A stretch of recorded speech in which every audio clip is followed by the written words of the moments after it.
तर नमस्कार भाऊंनो, डायरेक्ट आता आलो आपण आपल्या पिक्सार्ट ॲप्लिकेशनमध्ये, कारण काय हे एकदम शॉर्टमध्ये ट्युटोरियल असणार आहे. आणि आजच्या ट्युटोरियलचं वैशिष्ट्य म्हणजे जे राम मंदिरमध्ये मूर्ती बसवली जाणार आहे तर त्यावर डायरेक्ट आपण ऑफिशियली त्यावर प्रॉपर आपलं हे जे काय ट्युटोरियल आहे हे केले. खास करून याला क्रिएटिव्ह वर्क म्हणतात. नक्कीच पहिल्यांदाच आपल्या चॅनलवर आहे. 100% या व्हिडिओला ढीक प्रेम द्यायचा आहे. नक्कीच व्हिडिओ आवडला तर नक्कीच लाईक करा आणि जर चॅनलवर नवीन असलं तर नक्कीच आपल्या चॅनलला लवकरात लवकर सबस्क्राईब करा. तर चालू करूयात आपण. पहिल्यांदा आपण बॅकग्राऊंड घेऊयात.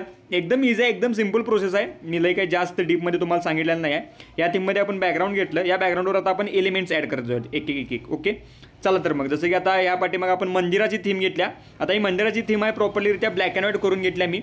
तर ह्याला आपल्याला इफेक्ट मारायचा आहे. इफेक्ट कोणता म्हणजे ब्लेंड मोड मारायचा आहे. ब्लेंड मोड आपण चेंज करत जाऊयात, कोणता सूट होतोय तर तो ठेवूयात. जसं की मला वाटतं ओव्हरली एकदम परफेक्ट आहे. आता ओव्हरली एक्स्ट्रा हाय लेवलला चालला आहे तर त्यामुळे ऑपेसिटी 0 करा आणि हळूहळू वाढवत द्या. जसं की एक प्रकारे 60-70पर्यंत परफेक्ट आपली जी काय इमेज आहे तर ते ॲडजस्ट झालेले आहे. त्यानंतर ॲड अ फोटो, आपला नेक्स्ट फोटो आपण करूयात ॲड. तर इथं मी एक स्पॉट्स दिल्यात. आता स्पॉट्स ते तुम्हाला कितपत दिसतात मला माहीत नाही, पण नक्की त्याचा ब्लेंड मोड चेंज केल्यानंतर तुम्हाला जरा तरी इथं दिसेल, कारण का इथं आपलं टेक्स्टिंग ॲड आहे त्यामुळं. ओके, तर हा मुद्दा आपला झाला.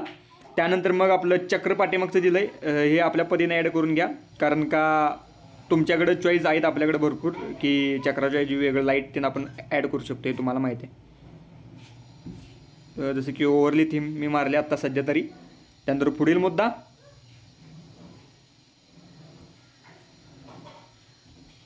हे आपला खालचा शॅडो आहे आपला. प्रॉपर जी काय आपण मूर्ती दिल्या त्याला विथ पायऱ्या तीन दिल्यात, ते एकदम खतरनाक कन्सेप्ट आहे. त्यामुळे चेक करून घ्या. या थीममध्ये आपण ही संपूर्ण सेक्शन विथ शॅडो सगळं दिलं तयार. फक्त तुम्ही वापरायचं काम करा. एकदम खतरनाक आपली जी काय कन्सेप्ट आहे ही तयार होऊन जाते. खास करून क्रिएटिव्हला तरी भरपूर टॉप सेक्शन आहे, तुम्ही बघू शकता. ओके, संपूर्ण इंटरफेस तुम्हाला दिसायला आहे पुढं. त्यानंतर पुढील मुद्दा, आपलं हे जे काय धनुष्यबाण त्यांनी हे जे काही सेक्शन्स आहेत ह्या गोष्टी आपण सेट करून दिल्यात प्रॉपर. ह्या आपण एकदम टॉप दिल्यात. नक्कीच माझ्याकडे मूर्ती होती विदाऊट धनुष्यबाण आणि हे जी, तर त्यामुळे मी प्रॉपर माझ्या पद्धतीनं घातलं आणि एकदम छान परफेक्ट ॲडजस्ट झालेलं आहे. नक्कीच चेक करा. त्यानंतर पुढील मुद्दा आपला हे डायलॉग. तर नक्कीच लई जण फॉन्ट मागायला, तर फॉन्ट रिलेटेड पण लवकरच ट्युटोरियल येऊ दे का नको नक्कीच मला कमेंट करून सांगा. नक्कीच एक नंबर फॉन्ट आहे. तुम्हाला आवडला का नाही नक्कीच कमेंट करून सांगा. वर काही गोष्टी लिहिल्यात आपल्या डायलॉगमध्ये आणि खाली जय श्रीराम लिहिले, प्रॉपर चेक करून घ्या. त्यानंतर आपल्या घंटा आपण ॲड केल्यात प्रॉपर, बघू शकता एकदम इझिलीरित्या. ह्या घंटाला तुम्ही प्रॉपर जरा पिवळा असा टोन देऊ शकता जेणेकरून ते बॅकग्राऊंडला मॅच दिसेल. बाकी ओव्हरऑल एक नंबर आपला बॅनर आहे, नो प्रॉब्लेम.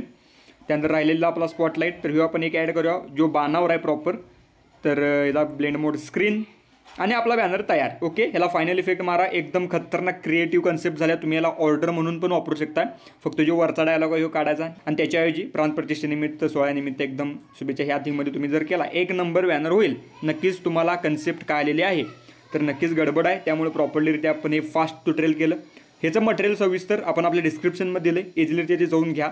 आणि ह्याच्या आधी पण भरपूर ट्युटोरियल पडल्यात आपल्या राम मंदिराच्या याच्यावर, तर त्यालाही ढीक प्रेम द्या. ओके, जर बघितलं नसेल तर लवकरात लवकर जाऊन बघा. मी त्याची लिंक आपल्या डिस्क्रिप्शनमध्ये देऊन टाकेल. बाकी भेटलो लवकरचं पण एकदम चांगल्या विशाळ नाच व्हिडिओमध्ये. तर बाय, काळजी घ्या, take care, love you all, ढीक प्रेम, बाय, धन्यवाद.